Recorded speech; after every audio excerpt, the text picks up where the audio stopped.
At exactly 6:45 a.m., the grand concourse of Westbridge International Airport hummed with the energy of the day's first travelers, suitcases rolling, coffee cups clinking, muffled announcements echoing through the polished marble halls. The business-class lounge gleamed under the soft lights, a tranquil oasis above the chaos. Among the sea of sharply dressed executives, a young man in a simple black hoodie, joggers, and sneakers tapped his phone calmly, oblivious to the curious glances from other passengers who mistook him for an underdressed wanderer rather than who he really was, the only son of Africa's wealthiest black billionaire, Charles Mensa. Before we continue, hit that subscribe button, turn on your notification bell to get notified for more, share to friends. Where are you watching from? Please tell us in the comments. We love seeing how far our story goes. Leon Mensa didn't care much for appearances. Raised on discipline rather than luxury, he learned from an early age that money only magnified a person's character. It didn't replace it. His father believed in humility first, wealth second.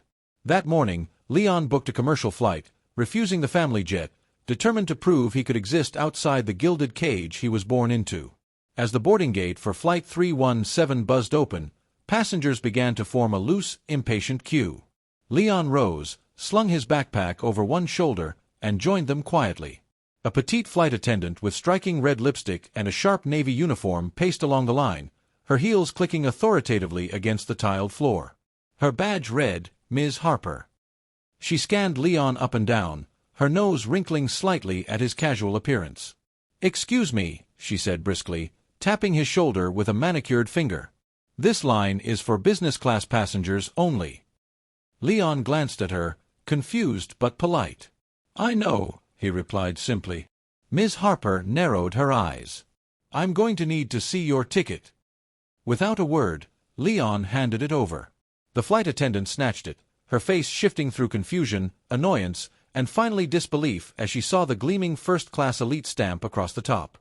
"Humph," she muttered under her breath, thrusting it back into his hand without apology. Leon, too seasoned to be rattled by petty behavior, shrugged it off and moved forward. Once inside the aircraft, tensions continued to rise. Ms. Harper's sharp eyes followed him suspiciously as he stowed his backpack and took his window seat in 1A. Moments later, as the plane began boarding economy passengers, a baby cried, a suitcase tumbled over, and the aisle grew increasingly chaotic. Somewhere in that storm, Ms. Harper barked orders, adjusted luggage, and snapped at passengers to hurry up with all the patience of a ticking time bomb. 30 minutes into the flight, the first clash came. Leon, adjusting his seat, reached up to call for water.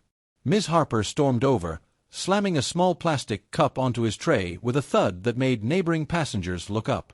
Leon smiled faintly, trying to defuse the situation. "Thank you," he said, his tone warm but steady. "You're welcome," she snapped back, rolling her eyes. Across the aisle, a businessman wearing an expensive watch whispered to his wife, "She must think he's some broke kid who sneaked into first class." The flight wore on. Turbulence rocked the plane briefly. Passengers tightened their seatbelts. Then it happened. Leon accidentally nudged his cup, spilling a small amount of water onto the armrest. Calmly, he pressed the call button again for napkins. Ms. Harper arrived like a storm cloud. "Is there a problem?" she barked. "I just need some napkins," Leon replied evenly. "What do you think this is, a diner?" she hissed, her voice carrying across the cabin. "Clean up after yourself." The businessman across the aisle blinked in disbelief. A woman behind Leon gasped quietly. Leon sat there, stunned by the sheer hostility. "I think you're overreacting, ma'am," he said softly. That was the final spark. In one unbelievable moment, Miss Harper drew back her hand and slapped Leon squarely across the cheek. Silence drowned the entire cabin. Every conversation, every shuffle, every cough died instantly. Passengers stared, mouths hanging open.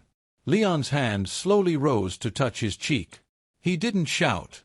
He didn't strike back. He simply looked her in the eyes, sadness more than anger washing over his expression. He unbuckled his seatbelt, stood up, and pulled out his phone. A simple dial. 2 rings. "Yes, Papa. I need you to ground Flight 317 immediately." That was all he said before hanging up. Confused murmurs spread like wildfire among the passengers. Ms. Harper, her face paling, stumbled back a step, her bravado crumbling into fear. 15 minutes later, the plane captain's voice crackled over the intercom.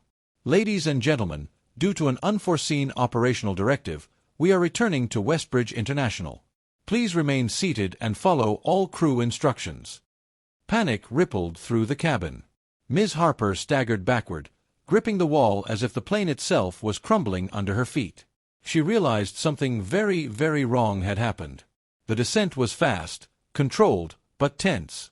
Emergency vehicles lined the runway.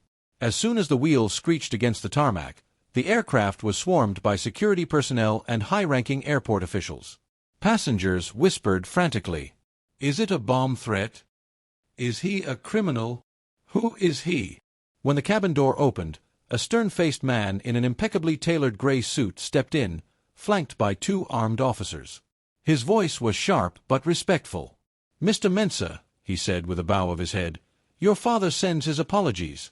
You and the passengers are safe. Please come with me." Ms. Harper's knees buckled. She gripped the overhead bin for balance, her lipstick trembling on her lips. She tried to speak, but no words came out.